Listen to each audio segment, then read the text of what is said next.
मानहियो जान से छोड़बो नहीं आसान से मरलो पछीन के ले अइबो भगवान से।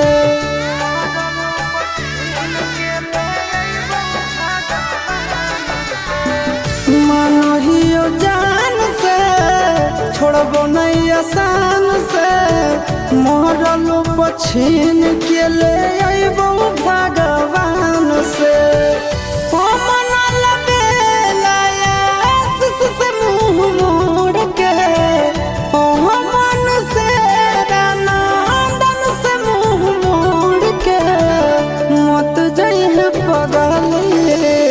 पगला के छोड़ के मत जाइए